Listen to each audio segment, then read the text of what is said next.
Good Monday, CollabCoats. This week is learning week, so let's get right to it. I'd like to talk about map projections today. I think it's important because not many people know about map projections. Maps are fallible and can create assumptions and biases about the world around us. So basically the Earth is three-dimensional. Duh. So basically to get a two-dimensional map, you have to transform it with a projection and complex maths. That, for the reasons of brevity and the purposes of this video, I'm not really going to get into. Now, because of this process, you are going to get distortion. The more area of Earth you cover on your map, the more distortion you will get. For example, you're going to get a lot less distortion if you're just showing one country on your map than if you want to show the entire world. There are three basic properties that maps have that sort of lie in balance with each other.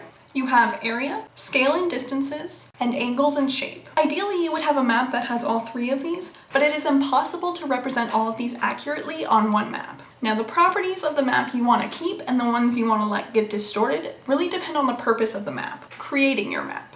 Now, the type of map projection you get depends on a variety of factors. So when creating a map, you have a transparent globe and you use a light source to project the image onto a two-dimensional surface. Some of the most widely used ones are called mnemonic projections, and basically you place the light in the center of the globe.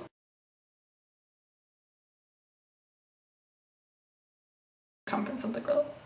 There are also physical classes of maps where the shape of your map around the three-dimensional globe changes. The most common are cylindrical, conical, or azimuthal, which is also known as the planar map. Another property is aspect, which just refers to where your physical class touches the surface of the globe and where it comes into contact. Playing around with these properties will change the sort of map you get and what sort of properties you can preserve. For example, the mnemonic projection is really good for creating circle paths. That is the shortest distance between 2 points on a sphere. So on the map, these will be represented as straight lines. The Robinson projection is known as the compromise projection. There is no point on this map that is free of distortion. However, distortions are low overall. One of the most pervasive and popular map projections is the Mercator projection. This projection is a conformal, which means it preserves angles. Cylindrical projection. This projection preserves shapes and angles while distorting areas, especially at the poles. This map was originally created for navigational purposes, and directions and bearings are displayed correctly on the map.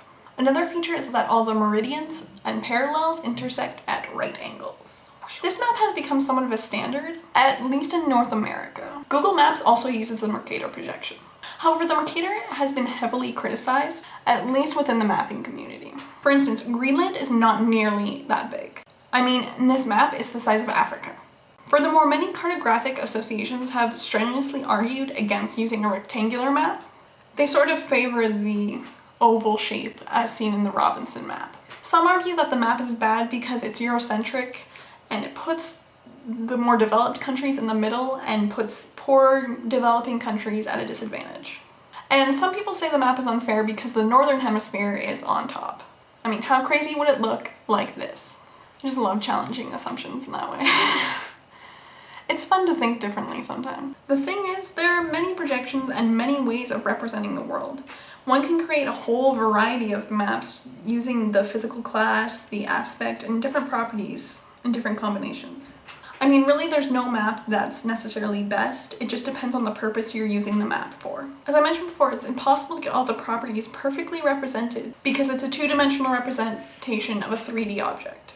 I mean, if you're really OCD and you have to have perfection, I suggest you just go get a globe. Well, I hope you all learned something today. I look forward to seeing everyone else's videos this week.